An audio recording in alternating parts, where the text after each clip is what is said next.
Oke, tapi ya basically tanpa panjang lebar, hari ini gue mau coba bahas mengenai macroeconomics indicator dan how to read the currency and how to analyze basically ya. Karena memang beberapa waktu yang lalu ada permintaan atau request ya dari beberapa teman. Mungkin saya kasih gambaran buat teman-teman yang mungkin belum mengerti konsep dari makroekonomi. Uh, apa seperti apa, saya coba kasih ilustrasi yang sangat-sangat simpel. Semoga kalian bisa paham betul bagaimana ilustrasinya, just in case background kalian bukan finance gitu ya. So kalau misalnya, sorry, ini suara saya udah jelas kan ya? Kalau udah jelas tolong kasih tanda jempol ya. Saya cuma mau make sure nih nggak ada technical issue aja. Basically macroeconomics itu melihat cara lihatnya itu seperti apa. Uh, jadi ibaratnya gini ya, suatu negara itu ibaratnya kalian itu seperti suatu pabrik lah ya, basically. Uh, Kalau orang-orangnya itu kita itu all the population itu bisa dibilang adalah the laborers atau orang-orang pekerja dari suatu pabrik itu. Nah, sedangkan output dari negara itu, kalau saya sih mensimplifikasikannya adalah bisa berbagai macam dari hasil produksi. Tiap negara memiliki keunggulan dan inovasi yang berbeda-beda gitu kan. Jadi ibaratnya negara itu suatu pabrik, orang-orang ini laborsnya, dan outputnya adalah produk dan service. Dan produk dan service ini tentu bisa direpresent dengan, untuk mempermudah tolak ukurnya itu, dengan kurs atau mata uang. Jadi kekuatan atau kurs dari suatu negara itu ditentukan oleh competitiveness atau daya saing dari suatu negara tersebut, atau bisa diasosiasikan dari pabrik tersebut gitu kan. Ibaratnya kalian selalu berpikiran bahwa negara itu kayak pabrik gitu ya. Kita adalah labornya. Nah, kalau suatu pabrik itu mempunyai produk kualitasnya bagus, maka daya saingnya bagus, inovasinya bagus, quality produknya bagus, maka mereka memiliki daya saing yang bagus. Kalau daya saingnya bagus, maka permintaan akan produk atau output dari pabrik tersebut kan banyak gitu ya. Jadi ujung-ujungnya hukum supply dan demand. Dan tadi saya bilang mata uang itu merupakan salah satu alat dagang yang merepresentatifkan suatu negara. Kalau misalnya produk dari negara tersebut bagus, maka banyak permintaan terhadap produk-produk tersebut, di mana direfleksikan di mata uang. Jadi mata uang itu akan cenderung menguat. Itu kurang lebih seperti itu. Nah, saya mau coba share ini ya. Bentar. Ini kalau saya mau share picture di sini, saya kok jadi bingung ya. Oke, di sini dia. Aku udah coba mempersiapkan nih beberapa materi ya. Saya langsung aja masuk ke macroeconomics indicator. Macroeconomics indicator itu basically, buat teman-teman yang belum mengerti, itu merupakan suatu indikasi atau indikator secara makro yang digunakan banyak oleh analis, oleh para ekonom, di mana digunakan untuk memprediksi atau memahami kondisi suatu ekonomi, baik suatu negara di saat ini maupun di masa mendatang, untuk sebagai suatu indikator proyeksi. Jadi dari macroeconomic indicators itu basically ada 3 ekonomi indicators, terutama yang dikenal dengan leading indicators. Kedua itu adalah lagging indicators. Ketiga adalah coincidence indicators. Aku coba jelasin dulu ya maksud dari definisi utama ini apa. Kalau leading indicators itu selalu diasosiasikan tend to predict trends, atau bisa mengestimasikan atau menunjukkan tren yang akan terjadi di masa mendatang.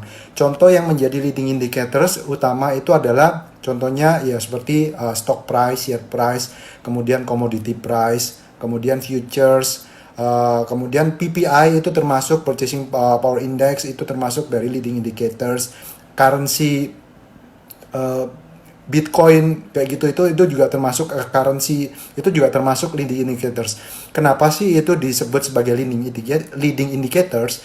Karena itu ibaratnya datanya itu selalu real, ya. Datanya itu selalu akan up to date dan selalu akan ada, dan kalian bisa baca. Kalian zaman sekarang kalian bisa lihat CNBC, kalian bisa lihat investing.com, kalian bisa lihat di Yahoo Finance. Jadi zaman sekarang itu udah jauh lebih gampang kalian mencari data informasi tersebut.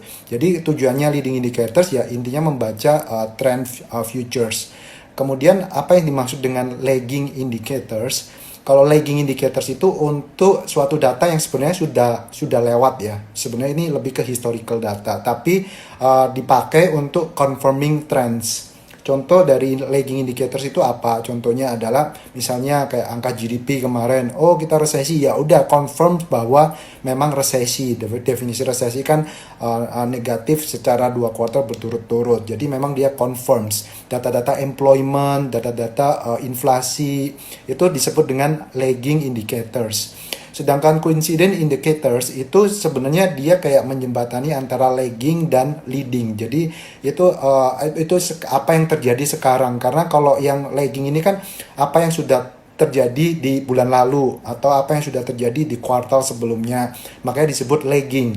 Jadi, tapi kalau yang coincident indicators itu apa yang kejadian sekarang. Hanya saja memang pencatatannya cenderung agak lagging, mungkin katakanlah nggak seperti leading ya. Kalau leading itu yang real time gitu ya. Jadi kalau yang coincidence indicators itu contohnya ya kayak retail sales index. Retail sales index ini kan yang menunjukkan apa sih yang terjadi di penjualan retail, kondisi ekonomi retail saat ini gitu kan.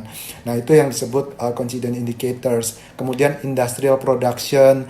Industrial production itu apa? Jadi data-data yang menunjukkan bahwa aktivitas produksi dari suatu negara itu seperti apa. Kemudian termasuk juga PMI. Kalau kalian teman-teman sering dengar namanya data indikator PMI, itu disebut dengan Purchasing Manager Index. Itu merupakan suatu data indikator yang menggunakan survei dari berbagai macam manufacturer, di mana dari manufacturer tersebut untuk diketahui apakah orders dari pabrik tersebut mengalami kenaikan atau penurunan.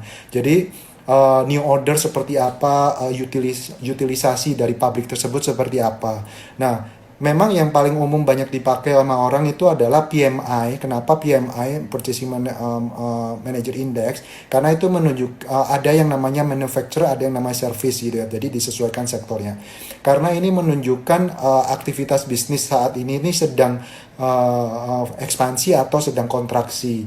Kalau indikatornya biasanya kalau di atas 50 ekspansi, kalau di bawah 50 berarti kontraksi.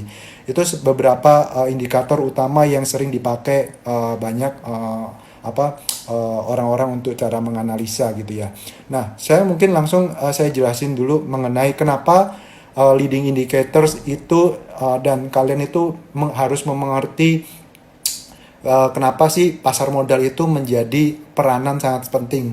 Mungkin kalau teman-teman yang sudah ingat dulu saya pernah jelasin bahwa pasar modal itu merupakan ujung tombak dari ekonomi dari suatu negara. Karena pasar modal itu memberikan informasi yang apa yang akan terjadi di masa mendatang gitu kan. Karena makanya tadi disebut leading indicators. Jadi pemerintah pun juga akan menggunakan informasi-informasi yang ada di pasar modal untuk mengantisipasi keputusan atau kebijakan apa yang akan mereka ambil dalam beberapa bulan ke depan gitu kan. Itu sebabnya semakin dewasa pasar modal, semakin bagus penetrasi dari suatu pasar modal itu komunikasi antara stakeholders di pasar modal dengan government officer itu akan semakin dekat ya, karena memang kita yang menampung, kita merupakan pintu dari investors, dan investor itu selalu berpikirnya ke depan. Jadi kalian harus mengerti bahwa perbedaan suatu analis, ekonom, investor itu adalah perbedaan di cara berpikir mereka. Karena kalau investor itu kan mereka menaruh duitnya langsung. Kalau orang yang taruh duitnya langsung, orang berbisnis ibaratnya orang invest, dia itu maunya cara berpikirnya ngelihatnya ke depan. Tapi kalau orang yang nggak pernah keluarin duit, cuma kerjanya analisa-analisa, dia cenderung dia menganalisa data-data yang ada di historical atau yang ke belakang. Itu sebabnya kenapa data-data yang berhubungan dengan ekonom itu kebanyakan data-data yang dipakainya adalah lagging indicators ataupun coincident indicators, karena itu data-data yang sudah kejadian di masa lampau, jadi mereka baru bisa melakukan perhitungan.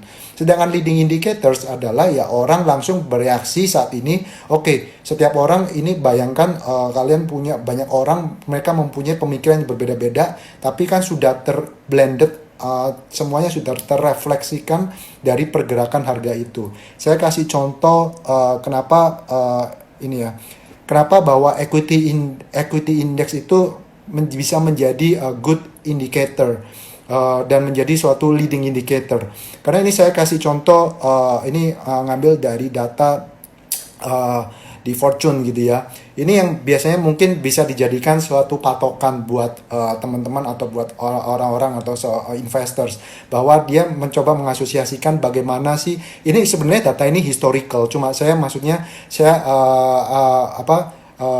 bilang di sini bahwa kalian untuk memahami cara membaca stock market futures itu supaya kalian ada bayangan bahwa pergerakan market sekarang itu menunjukkan tren ke depan itu seperti apa gitu ya. Tapi kalau dari chart ini sebenarnya ini kan udah in the past, ini hanya untuk menunjukkan bahwa kalau rejimnya Demokrat itu seperti apa, rejimnya Republican itu seperti apa. Nah ini kalau di sini contohnya ini yang menarik, saya dapat chartnya nih dari Fortune, bahwa pada saat di Obama era itu mereka ini kan compare antara Obama dengan Trump era gitu ya, bahwa Russell 2000 Index itu merupakan indeks yang merepresentatifkan value atau disebut dengan juga small cap index. Jadi itu sebabnya bahwa kalau di era yang dulu saya sempat bahas juga, bahwa di eranya Republican itu cenderung kan Russell itu tidak kemana-mana, karena Republican itu lebih pro dengan sifatnya lebih pro dengan yang ekonomi dia yang sekarang ini yang lebih ke Nasdaq atau tech gitu ya. Sedangkan kalau Demokrat ya ini kan dia di representatifkan di Obama pada saat itu, di mana pada saat eranya Obama Russell Index itu cenderung akan perform sangat baik. Ya, itu jadi supaya kalian ada gambaran bahwa indikator-indikator ini supaya kalian ada gambar, kalau Demokrat itu cenderung mana sih yang gerak, kalau Republican itu mana yang gerak gitu ya. Jadi ini kurang lebih untuk gambaran mengenai equity stock index indicator. Kemudian saya coba share ini. Jadi ini example of economic calendar dan PMI ya. Mungkin agak kecil ya, semoga kalian bisa lihat ya. Ini soalnya kalau gua pakai handphone jadinya kecil. Nah, data-data ini nih sebenarnya sudah kalian nggak usah harus punya Bloomberg apa. Zaman sekarang itu banyak banget apps yang kalian bisa lihat secara gratis. Dan ini saya ngambil contoh ini langsung dari investing.com gitu kan. Nah, di investing.com ini kalian bisa pilih di situ app-nya di mana kalian bisa lihat ada economic calendars. Dan di economic calendar itu bisa kelihatan di setiap masing-masing negara. Nah, tapi kalian tadi sudah saya kasih contoh beberapa, memang banyak banget indikator itu seperti apa, tapi kalian nggak usah terlalu pusing. Kalian coba pelajarin lagi, coba Google atau mungkin cari buku, belajar apa sih economic indicators apa aja yang paling penting. Tadi saya sudah share di awal ya, bahwa salah satu yang memang terpenting memang ya kalian harus mengerti mengenai leading indicators tadi itu apa, lagging indicators seperti GDP itu fungsinya apa, kemudian coincidence seperti PMI itu fungsinya apa. Nah, saya ngambil contoh di sini PMI kenapa? Karena PMI data itu yang indikator yang sangat umum banyak dipakai oleh analis maupun strategis dan ekonom. Dan ini salah satu contoh bahwa PMI indicators di US itu kan angkanya sudah di atas 50 atau bahkan mendekati 60. Berarti itu menunjukkan bahwa aktivitas ekonomi di US itu sedang lagi expansion mode.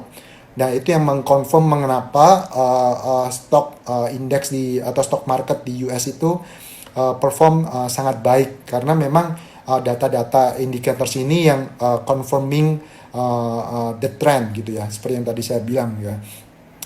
Nah, kemudian saya langsung mungkin touch karena ini sebenarnya saya yang bahas macro indicators dan currency ini sebenarnya bisa menjadi berjam-jam konteksnya. Cuma saya coba membikin mempack dalam waktu 30 menit nanti mungkin before kita ke Q&A gitu ya. Tapi kalau memang kalian ada Q&A atau ada pertanyaan, langsung feel free langsung tanya di chat box langsung ya. Tapi yang tolong pertanyaannya yang relevan ya. Saya nggak akan melayani yang tidak relevan. Oke, ini saya kasih contoh. Sekarang masuk ke currency ya. Faktor apa aja sih yang mempengaruhi kurs? Ini juga banyak teman-teman yang mungkin kepingin belajar mengerti sih bagaimana menganalisa, memahami pergerakan dari kurs. Karena seperti yang tadi saya bilang bahwa kurs atau exchange rate itu merupakan hasil produk dari pabrik gitu ya, yang dimana kita laborsnya, dan produk-produk itu adalah good dan services yang kita hasilkan, dan itu di mana mata uang ini sebagai tolak ukurnya. Jadi sudah tentu dari situ konteksnya kalian sudah ada bayangan bahwa tolak ukur dari mata uang suatu negara itu ditentukan oleh yang namanya balance of payments. Namanya juga balance of payment. Berarti kalau namanya balance of payment itu merupakan bisa dibilang apa ya bahasa Indonesianya, balance of payment itu ibaratnya kayak neracanya gitu kan, neraca. Nah, balance of payment ini di mana balance of payment ini terdiri dari financial account, capital account, dan current account.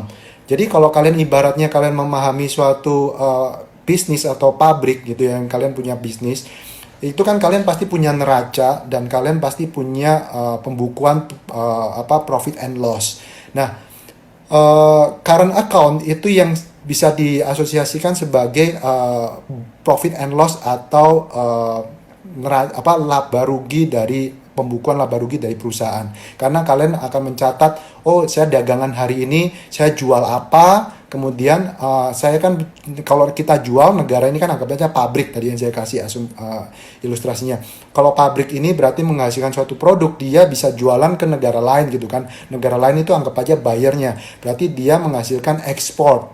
Nah, berarti dia menghasilkan ekspor, tapi at the same time untuk menghasilkan itu kan kita juga pasti membutuhkan input cost. Input cost-nya itu adalah import gitu kan. Jadi itu ibaratnya kalian kayak dagang current account itu. Jadi ujung-ujungnya nanti ada nettingnya. Jadi kalau secara rumus itu kan X itu adalah ekspor dikurangi I itu adalah import. Jadi net export atau net import. Kalau negara itu net export, ya namanya net exporter, berarti ya kalian akan surplus. Ya kan, karena berarti kalian menghasilkan barang yang menghasilkan duit lebih dibandingkan kalian spending gitu kan.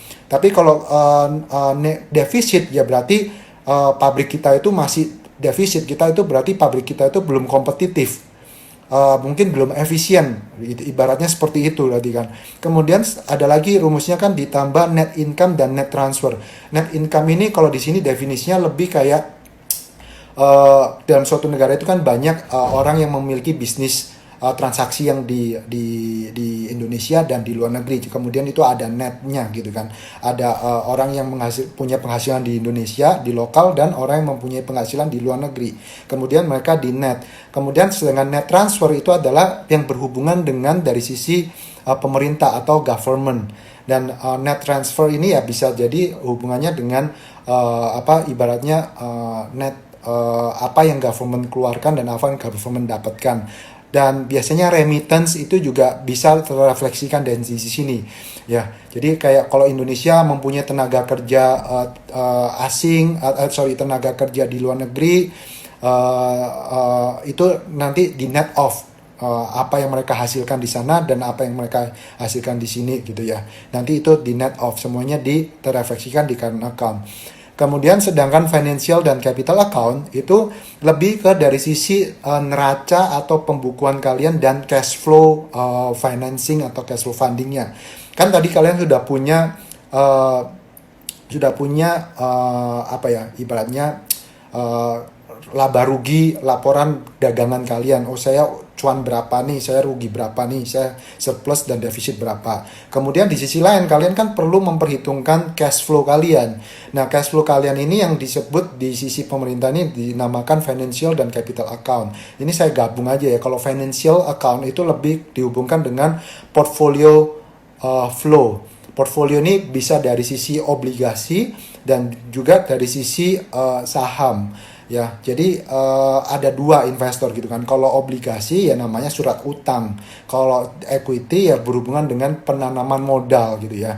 Sedangkan kalau dari sisi capital growth formation itu biasanya diasosiasikan dengan real investment atau yang disebut dengan FDI gitu ya.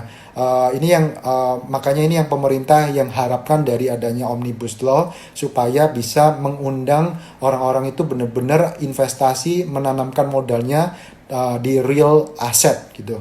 Nah, ini yang berhubungan dengan cash flow. Karena kalau dagangan kita negatif berarti kita kan perlu financing. Financing ini kan bisa macam-macam. Financing ini bisa dari sisi modal kalian sendiri yang disebut dengan equity, ya kan? Atau kalau kalian nggak punya modal ya kalian hutang. Hutangnya lewat apa? Ya hutangnya lewat kredit atau di sini disebut dengan obligasi bond, gitu ya. Jadi net-net ini kalau di-combine ini yang akan menghasilkan balance of payment-nya itu seperti apa. Nah, kalau misalnya kalau kalian mungkin pernah mendengar istilah apa sih yang dimaksud dengan twin deficit gitu ya. Kalau disebut twin deficit berarti current account atau neraca dagangnya ini udah negatif, ya kan? Berarti dagangan kalian itu udah nggak kompetitif, kalian nggak ngasih produk bagus, kemudian kalian loss, defisit. Nah, kemudian kalian mau hutang. Nah, tapi kalian kalau mau hutang, terus kemudian ternyata ibaratnya kalian asumsikan diri kalian ya dia, supaya gampang ilustrasi konteksnya kalian berpikirnya. Kemudian dagangan kalian itu udah defisit. Kemudian kalian butuh financing supaya bisnis kalian tetap lancar. Kemudian kalian cari-cari hutangan di sana-sini. Tapi karena kalian udah keburu banyak hutang, ya kemudian dan tidak ada orang yang memberikan hutang ke kalian, tidak ada yang mau financing ke kalian, kemudian cash flow kalian akan semakin negatif, ya kan, defisit. Itu yang disebut namanya twin deficit. Dan kalau disebut twin deficit, ya kalian kebayang kalau dua-duanya negatif, sudah pasti orang nggak ada yang mau membeli atau mengincar bisnis kita. Atau mau katakanlah, Herman ini bisnisnya, Herman ini kayaknya ada gangguan deh, Herman dagangannya nggak lancar, defisit, nggak kompetitif. Kemudian bahkan orang akhirnya ini kan sifatnya orang itu selalu herding behavior. Kalau misalnya melihat, loh si A aja nggak mau kasih hutang atau nggak mau kasih financing ke Herman, ngapain gua mau kasih? Herman aja kayaknya dia lagi defisit nih, cash flow problem nih. Akhirnya nggak ada yang mau produk kita. Kalau nggak ada yang mau produk kita, ujung-ujungnya makanya kenapa pada waktu twin deficit kayak terjadi di 2013 dan 2014, ya mata uang currency Indonesia itu babak belur. Makanya pada waktu itulah kurs mata uang kita melemah 40-50%. Kenapa bisa terjadi pada waktu itu seperti itu? Saya kasih gambarannya supaya kalian benar-benar mengerti cara analisanya. Karena pada waktu tahun 2013-14 ada yang disebut namanya era taper tantrum. Nah, mungkin kalian bingung ya, ini banyak istilah-istilah. Intinya taper tantrum itu adalah karena di US itu kan di Amerika pada saat itu sudah melakukan monetary relaksasi moneter yang berlebihan. Kemudian mereka merasa ternyata ekonomi mereka itu mereka takut akan terjadi inflasi. Ya, pada waktu suatu negara itu takut terjadi inflasi, mereka cenderung melakukan pengetatan. Melakukan pengetatannya itu seperti apa ya? Ibaratnya kalau kalian terlalu longgar nih, banyak cash flow macam-macam, kalian kan mau spending kanan kiri gitu kan. Kalau kalian spending terus ya otomatis kan akan meng-create suatu inflasi gitu kan. Nah, jadinya pada waktu itu The Fed mengetatkan peraturan moneternya, dia menaikkan suku bunganya. Nah, pada waktu suku bunganya dia pada itu mulai dinaikkan, maka global investor, banyak orang-orang yang di sana yang mau mengincar kayak tadi nih, ibaratnya dagangan mata uang yang mana nih gitu kan. Wah, dia lihat, oh kayaknya di sana bakal ngasih saya bunga lebih nih, bunganya lebih oke nih, dan dolar, namanya juga dolar, produknya high quality dibandingkan ini mata uang apa ini. Kalau mata uang yang emerging market mungkin kan nggak dianggap sebagai safe haven, quality-nya bukan mata uang reserve country, maksudnya apa ya istilahnya, saya pakai istilah yang simple aja biar kalian ngerti ya. Ini intinya emerging market ini bukan mata uang dunia gitu ya. Jadi pasti nggak besar, ibaratnya quality-nya atau supply-nya itu nggak besar, jadi gampang digoncang gitulah ibaratnya gitu. Jadi pada waktu itu terjadi outflow yang sangat terjadi, outflow besar-besaran karena uang dana yang tadinya harusnya masuk ke financial account di Indonesia itu tidak kejadian dan mereka outflow semuanya ke US. At the same time, Indonesia pada waktu itu, karena Indonesia ini kan terkenal dengan dagangannya komoditas, ya kan, kita itu hampir bisa dibilang 20-30% kita itu hidup dari komoditas. Dan pada waktu 2013-14 komoditasnya crash, harganya turun kolaps, jadi pasti ya nilai penjualan kita sebagai dagangan itu turun drastis. Jadi di laba rugi kita turun signifikan. At the same time kita butuh financing atau cash flow. Gak ada itu orang investor yang mau kasih pinjaman ke kita. Akhirnya kita twin deficit. Dan twin deficit itulah yang menyebabkan Indonesia pada waktu itu mata uangnya babak belur gitu ya, currency-nya. Nah itu kurang lebih cara mikir, lihat dari sini ya. Semoga kalian ada bayangan ya bagaimana cara menganalisa. Ini komponen utama, saya bilang banyak faktor-faktor yang lain, tapi faktor yang terpenting dalam menganalisa mata uang itu adalah dari sisi financial, capital account, dan current account. Jadi kalian bisa ada bayangan kalau misalnya Omnibus Law ini jalan dengan baik, kemudian banyak investasi yang masuk ke Indonesia, berarti itu kan ada surplus, ada dana yang masuk gitu kan. Dan begitu juga kalau misalnya pasar modal di Indonesia ini kayak beberapa hari ini, beberapa pekan ini ngalam kenaikan, itu karena kan ada inflow yang masuk ke Indonesia, berarti ada financing yang masuk ke Indonesia gitu kan. Nah, kemudian at the same time trade atau neraca dagang Indonesia di bulan Agustus September ini surplus. Ya, jadi kalian udah kalau udah ada dapat bayangan kalau currency account-nya surplus, kemudian financial dan capital nanti account-nya surplus, ya sudah pasti secara logikanya, logisnya ya, makanya kenapa mata uang Indonesia menguat. Dan mata uang Indonesia menguat ya kayak tadi, karena semua orang mau beli barangnya Indonesia, karena Indonesia ini lagi menarik nih, gitu kan istilahnya. Terjadi suatu reformasi nih. Kurang lebih seperti itu ya teman-teman. Kalau kalian ada pertanyaan silakan, saya sedikit lagi. Nah ini saya kasih kalian gambaran bagaimana nih melihat tren di luar. Nah kalian ini ya saya kasih detailnya. Yang cat yang kiri atas itu merupakan trade balance atau ya diasosiasikan dengan current account. Nah yang bar yang orange itu adalah ekspor kita, yang bar yang biru atau light blue-nya itu adalah import kita. Jadi ada duit masuk, ada duit keluar gitu ya. Nah sedangkan netnya itu yang garis. Nah pada waktu kita netnya positif ke atas, pasti rupiah menguat. Pada waktu netnya ke bawah, cenderung rupiah akan melemah gitu kan. Nah karena kita defisit gitu kan. Tapi kadang kenapa pada waktu kondisi defisit tertentu bisa rupiah itu bisa menguat, karena harus dilihat bahwa kalian harus ingat, investor yang punya duit itu ngelihatnya ke depan gitu ya.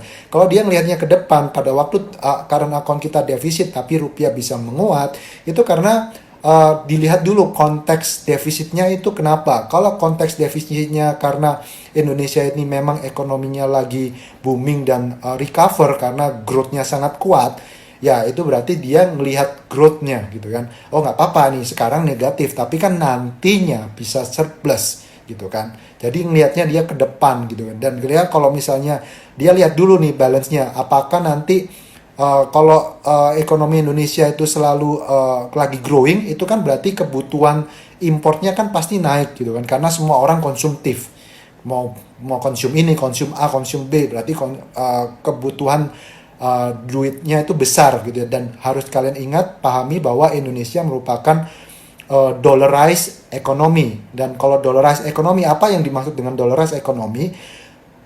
Indonesia itu rata-rata bisa dibilang semua produk consumer kita, produk gadget, produk apapun yang kita konsumsi itu rata-rata 70-80% itu mengandung material yang berhubungan dengan komponen dolar. Makanya kenapa Indonesia disebut dollarized economy, karena kalau kita semakin konsumtif, ya kalian akan membutuhkan dolar yang sangat tinggi. Nah, itu kan dari sisi cost, makanya itu dari sisi import. Kalau dari sisi ekspornya, yaitu kita menghasilkan dolar seberapa besar gitu kan. Makanya itu kenapa downstreaming project atau hilirisasi itu sangat penting, karena itu memberikan nilai tambah berlipat-lipat. Kalau Indonesia dulu kita ekspor hanya mentah gitu ya, mentah batu bara, mentah biji nikel, mentah biji-bijian apalah macem-macem lah produksi komoditas. Nah, sedangkan kalau kita proses kayak biji nikel, kalau kita proses jadi baja, stainless steel, itu rasio nilai tambahnya bisa 10 kali lipat lebih gitu kan. Berarti kan apa yang kalian dapatkan $1 dulu, bisa sekarang dapatnya $10 lebih gitu kan. Jadi 10 kali lipat lebih besar. Dan hilirisasi itu tidak seperti komoditi. Komoditi itu naik turunnya fluktuatif, sedangkan barang jadi itu ibaratnya kayak kalau kalian beli barang Indomie gitu ya. Ya harga Indomie kan relatif stabil gitu loh. Kalau bahan mentahnya Indomie ya fluktuatif. Itu sebabnya kenapa semakin lama tren ke hilirisasi itu semakin penting, karena untuk menstabilkan pendapatan dari ekspor atau dolar kita, supaya kita tidak tergantung komoditas yang mentah gitu ya. Nah, sedangkan yang bawah itu yang menunjukkan tren inflow maupun outflow. Kalau misalnya lebih dominan ke atas, chartnya barnya ya itu karena kalau di sini kan biru itu lebih terrelated dengan government bond, sedangkan yang equity itu yang lebih ke orange gitu ya. Nah, itu bisa dilihat netnya antara government yang blue dan equity yang yang orange. Nah, kurang lebih Indonesia itu kan defisit neraca dagangnya itu kan kurang lebih kisarannya itu antara 4 miliar dolar, itu per kuartal ya. Per kuartal itu kita kurang lebih bisa berkisar antara 4 miliar sampai 5 miliar dolar. Kalau 1 tahun berarti kita itu kurang lebih defisit kita itu kan bisa antara 15 sampai 20 miliar dolar. Berarti meaning ya Indonesia perlu financing sebesar itu gitu loh. Jadi kalau Indonesia nggak apa-apa kalau kita defisit katakanlah 20 miliar dolar. Ya kalau memang ada yang financing ya nggak masalah gitu kan. Itu kan kayak kita berbisnis. Tapi kalau tidak ada yang financing 20 miliar dolar, itu kan bikin kita bisa stres gitu loh, yang punya perusahaan gitu kan. Karena kita bisa keringet dingin gitu kan. Kita punya hutang kewajiban banyak banget tapi nggak ada bisa financing. Kurang lebih mikirnya seperti itu ya teman-teman. Kalau kalian ada kemudian ini satu lagi deh. Nah, kalau kalian pernah dengar Big Mac Index ya. Big Mac Index ini memakai tolak ukur Purchasing Power Index. Apa sih yang dimaksud dengan Big Mac Index, Purchasing Power Index? Jadi ini dulu dipakai indikatornya adalah Big Mac. Kalau kalian tahu Big Mac McDonald gitu ya. Jadi sebagai tolak ukur ini, data ini juga kalian bisa dapat di websitenya Economics. Itu ada. Jadi kalian bisa lihat di situ seberapa undervalue atau overvalue nilai currency satu negara.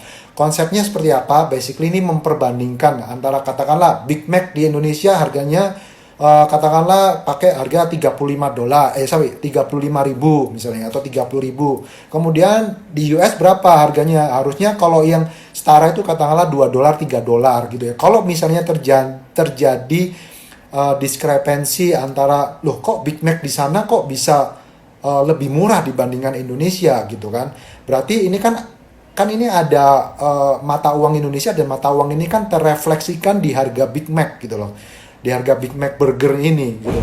Nah, kalau kita pakai raw material data itu kayak yang kiri ya, itu raw data. Itu ibaratnya kita cuma simply membandingkan harga Big Mac di Indonesia dan harga Big Mac di US. Itu ya udah jelas kelihatan mata, oh Indonesia nih nilai kursnya nih undervalue banget nih, 50% lebih nih. Nah, tapi itu kan nggak maksud saya nggak relevan. Kenapa? Karena kita nggak bisa compare secara raw atau secara mentah gitu saja. Karena structure Indonesia dengan US itu kan beda.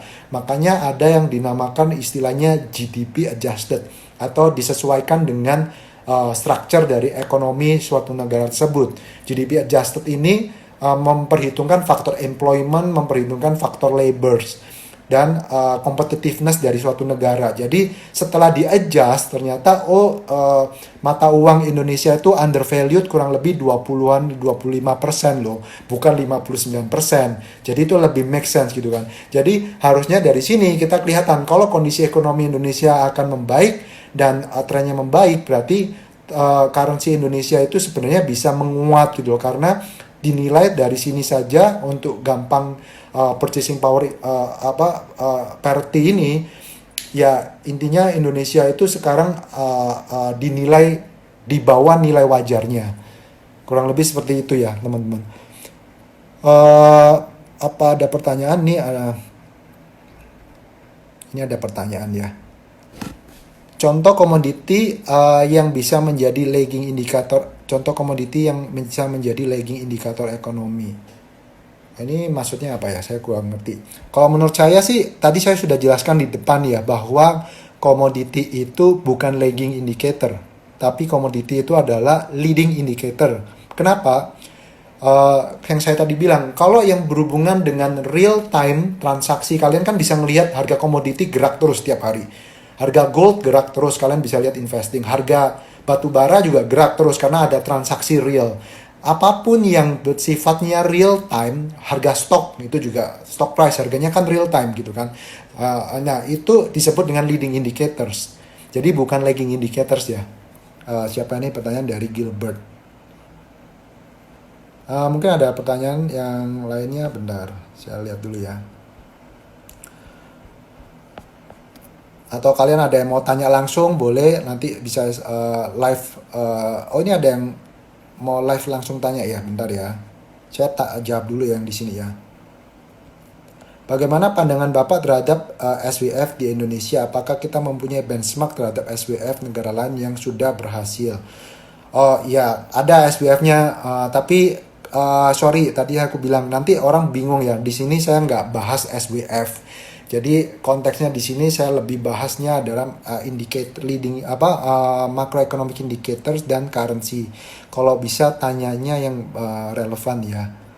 Aku sorry mau tanya, kalau gold akan berbanding terbalik dengan dolar. Kalau komoditi lain misal oil, nikel, apakah berbanding lurus dengan dolar? Dengan hasil variasi. Oke. Perbandingan korelasi antara harga komoditas dan dolar itu seperti ini cara berpikirnya ya buat teman-teman. Dolar, jadi gini konteksnya kalian harus ngerti gini.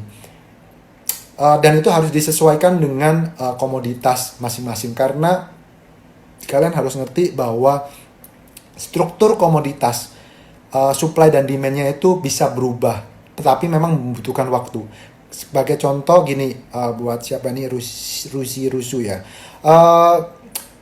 Kalau kalian ingat sebelum tahun 2012, US atau Amerika itu merupakan negara oil importer gitu ya. Mereka net importer oil. Tapi sekarang US itu menjadi oil exporter country.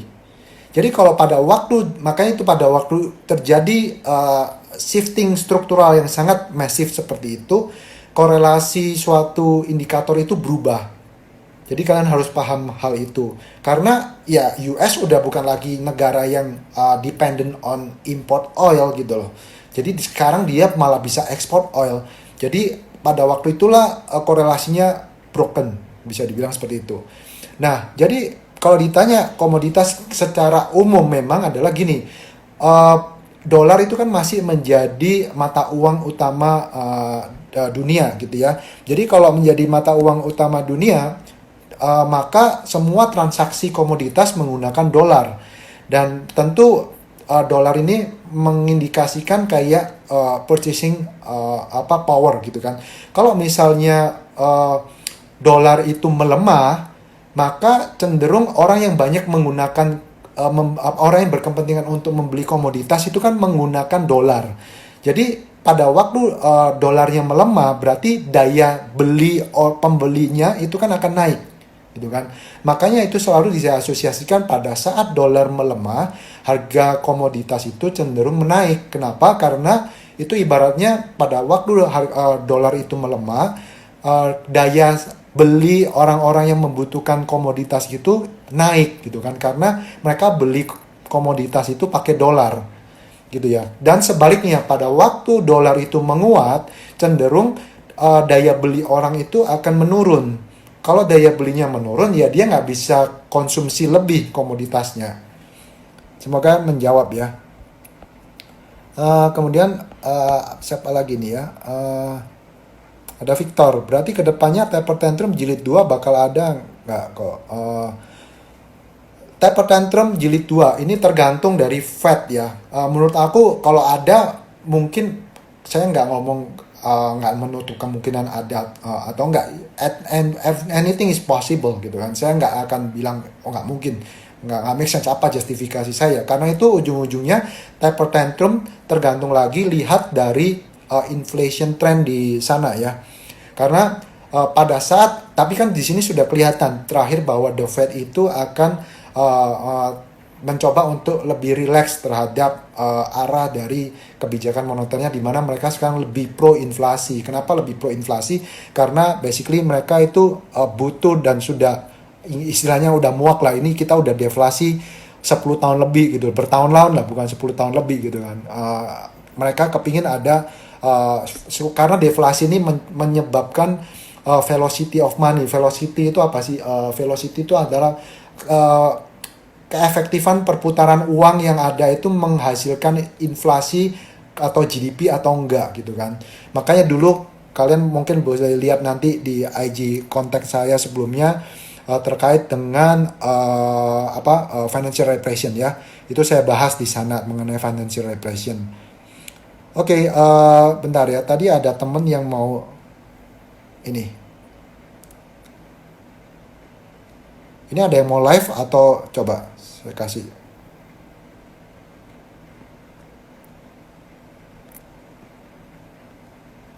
Langsung boleh, mau tanya langsung live dengan saya.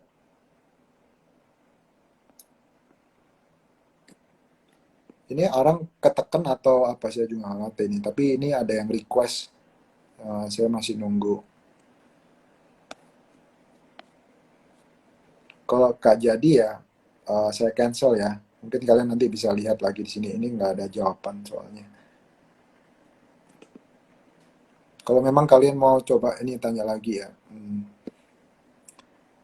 Leading indicator pada makroekonomi, bagaimana korelasinya terhadap pertumbuhan bisnis emiten. Leading indicator pada makroekonomi, bagaimana korelasinya? Jadi ini pertanyaannya agak rancu, ini saya agak bingung tanyanya. Leading indicator apa hubungannya dengan, ya basically gini ya, supaya kalian harus ngerti. Namanya juga leading indicator. Kalau leading indicator ini kan tidak merefleksikan per emiten, tapi melihatnya adalah konteks makro in general gitu ya, supaya kalian tahu. Jadi kalau misalnya ibaratnya gini, tadi saya udah jelaskan di depan, leading indicator itu apa aja gitu ya. Kalau misalnya leading indicator itu kan terefleksikan di mata uang, indeks saham, atau bisa macam-macam gitu ya. Kalau itu misalnya trennya positif, ya berarti orang itu melihat bahwa oh prospek bisnis itu positif, as simple as that melihatnya ya. Karena kalau leading indicatornya nggak arahnya positif, gimana bisa berarti artinya bisnis negatif? Kalau bisnis prospeknya negatif, ya orang nggak akan mau masuk. Kalian itu common sense-nya gitu kan. Jadi put yourself as an investor gitu ya. Kalau kalian mau beli something kan berarti kalian berharap itu naik gitu kan. Dan kalau misalnya, tapi itu kan kalau kalian personal. Tapi kalau konteksnya sudah ngomong pasar secara keseluruhan, itu kan berarti sudah merefleksikan jutaan investor semuanya di sana. Di net, baik orang yang optimis, baik orang yang pesimis, itu sudah hasilnya net. Intinya gitu ya. Jadi kalau yang optimisnya lebih dominan dibandingkan orang yang pesimis, berarti intinya yang optimis ini melihat bahwa oh berarti ekonominya bakal membaik gitu loh. Jadi trennya akan naik terus. Tapi kalau melihat, oh ekonominya kayaknya prospeknya jelek, cenderung ya akan turun. As simple as that gitu ya. Uh, Syarat dari reserve China harus defisit gede. Ini apa, Chris? Pertanyaannya maksudnya ini statement kali ya. Oh, ini bantu jawab pertanyaan ini ya. Sorry. Apa syaratnya China renminbi bisa jadi reserve currency ya? Apakah semua partner dagang China harus menggunakan renminbi atau ada cara lain? Ya, untuk menjadi reserve currency menurut saya memang ya seperti tadi, ibaratnya kalian harus negara tersebut harus memperbesar penetrasi pergerakan dari mata uang tersebut gitu ya. Kalau kalian, makanya kenapa kalian tadi saya selalu kasih ilustrasi. Kalau ibarat bayangkan negara itu seperti pabrik gitu ya. Kalau kalian mau menang di suatu perang gitu atau di suatu industri ini supaya kalian menjadi market leader ya kalian harus pertama ya kalian harus sangat kalian harus apa ya produktif. Kemudian kalian harus punya inovasi, banyak inovasi gitu kan supaya kalian selalu step ahead. Kemudian kalian harus membangun skill yang besar supaya scalability itu menciptakan competitiveness atau kalian menjadi kompetitif gitu ya. Nah, kalau semuanya ini kalian bisa tercapai, maka banyak orang mau nggak mau akan beli barangnya Cina gitu kan. Itu yang sudah terrefleksikan di produk-produk gadget. Kita banyak beli produk Xiaomi, misalnya banyak orang pakai produk Xiaomi, ya kan. Banyak macam gitulah semuanya. Nah, kalau semua orang bayangin kalau semua dunia satu dunia ini akhirnya sangat membutuhkan barang-barang yang dihasilkan karena China karena dia mobil listrik beli dari China, handphone beli dari China, laptop beli dari China, semua barang apa-apa beli dari China, maka semuanya akan menjadi partner dagangan China. Dan kalau sudah menjadi partner dagangan China, kemudian China kan sebagai pemilik barang ya dia suka-suka dia. Gua mau sebagai market leader ya gue bilang, ayo kita pakai dagangan kita pakai jual aja deh, gitu kan? Karena kan dia yang memang mempunyai pasarnya yang mempunyai kontrol, jadi ya suka-suka dia. Itu juga sama yang dulu terjadi di US dollar juga seperti itu. Pada waktu kalian diingat gold standard dihapuskan, itu juga karena US mengerti betul bahwa pada waktu itu banyak negara lain itu tidak siap dengan sistem keuangan dan kursnya. Itu sebabnya mereka meng-create, oh lebih baik saya pakai dolar aja nih. Jadi US itu udah step ahead, makanya semua teori finance, monetary apapun itu semuanya kan dari sebenarnya dari Europe dulu. Hanya saja kan Europe ini kan banyak orang-orang Europe itu kan jadi transmigran di US gitu kan. Sebenarnya US kan bukan orang asli US kan kalian tahu asli penduduk US itu kan Indian gitu ya. Jadi itu merupakan hasil transmigrasi besar-besaran dari orang Eropa, orang Jewish gitu. Itu yang otak-otak dari orang-orang finance di sana. Jadi memang mereka meng-create supaya semua orang itu mau membeli barang dagangannya dari US. Jadi US menjadi reserve currency. Gitu ya. Semoga menjawab. Bagaimana dengan Indon atau Indois? Apakah dipengaruhi dengan pergerakan dolar? Iya, menurut saya sih, menurut aku gini ya. Ini kayak chicken and egg antara kalau kalian lihat obligasi itu kayak chicken and egg. Kenapa saya bilang kayak chicken and egg?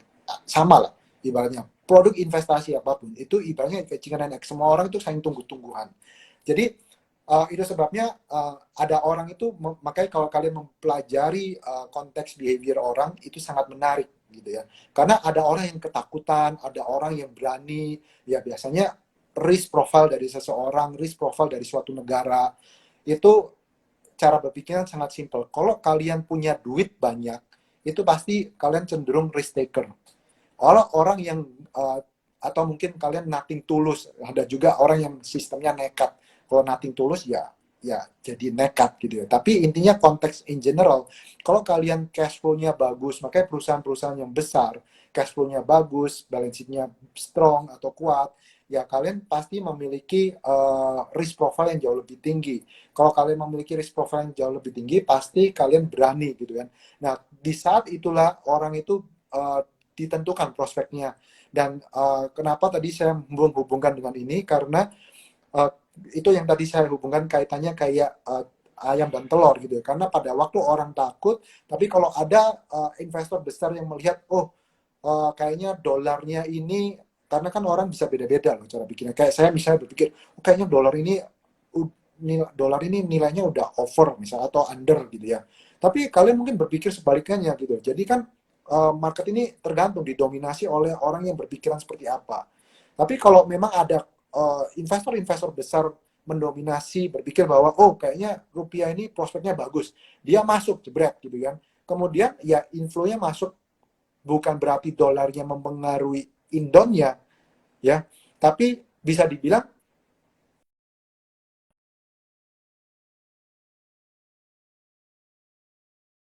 yang mengakibatkan currency-nya akhirnya menguat gitu ya.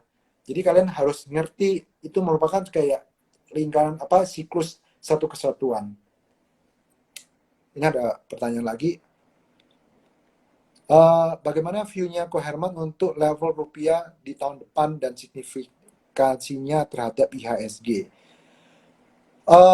Oke ya, view, sorry, saya ada beberapa hal yang mungkin saya perlu kasih disclaimer di sini. Saya lebih sifatnya education, dan saya mohon maaf sebelumnya bahwa karena saya terkait ada beberapa hal code of ethic yang harus saya comply, jadi saya tidak akan memberikan view saya di sini.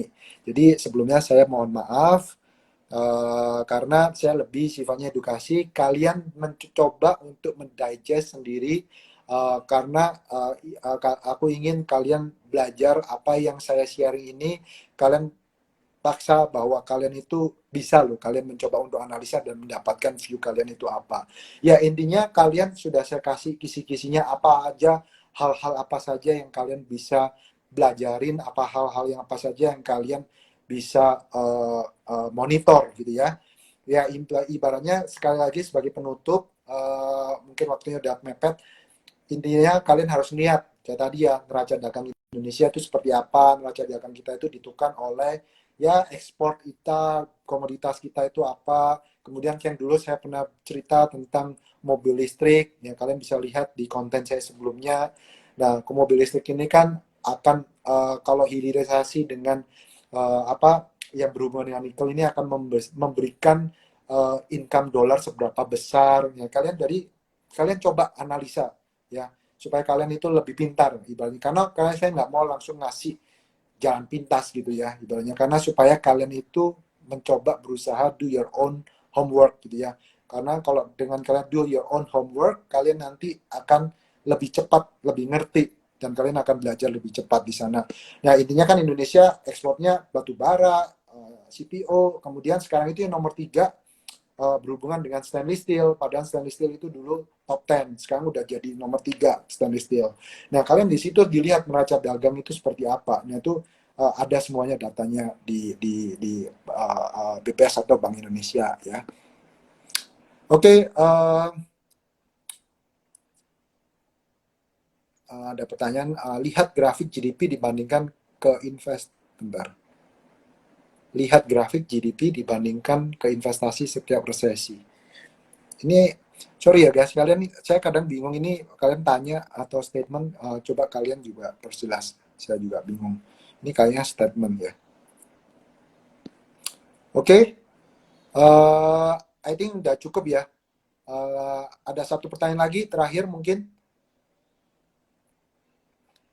Semoga sesi ini berguna buat teman-teman untuk belajar makro lagi ya. Karena zaman sekarang itu makro itu sangat untuk membantu. Oke, share, thank you, sorry tadi nggak ngerti. Makro itu sangat penting zaman sekarang karena kalian harus melihatnya top down view. Kalau orang-orang yang suka value investment apa gitu, itu orang yang suka lihatnya secara bottom up view gitu ya. Dan bottom up memang bagus karena untuk kalian lihat mikro. Tapi kalau makro itu kalian melihat secara big picture-nya seperti apa. Kalian menempatkan diri kalian itu di sisi government itu seperti apa. Makanya kenapa sekarang itu koordinasi itu sangat penting. Government mencoba untuk sentralisasi itu seperti yang dilakukan pemerintah-pemerintah di China, kemudian di beberapa negara maju untuk dibikin centralized supaya melihatnya dari helicopter money. Karena kadang kalau terlalu melihat bottom up aja, itu ibaratnya ya gini, kalau terlalu kalian bottom up, kalian nggak melihat big picture trennya itu arahnya kemana gitu ya. Itu sebabnya semua indikator itu kalian harus combine semuanya supaya kalian dapat nih bayangannya. Oh, supply dan demand-nya seperti apa, sektor Indonesia ini mungkin lain kali ya. Ini mungkin saya bisa bahas nanti buat konteks sektor-sektor secara broad Indonesia itu struktur ekonominya seperti apa, sektor apa yang menjadi supply side, sektor apa yang menjadi demand side. Itu kalian semua harus pelajarin supaya kalian bisa mengerti makro. Tapi semoga hari ini saya kasih ilustrasi pabrik tadi itu mempermudah pemahaman kalian dalam membaca makroekonomi ini ya. Oke, I think cukup begitu saja semuanya teman-teman. Mohon maaf jika ada kekurangan dan saya harapkan ini menjadi pembelajaran penting. Happy investing dan semoga kalian dapatkan ilmunya di sini. Oke, see you. Bye-bye.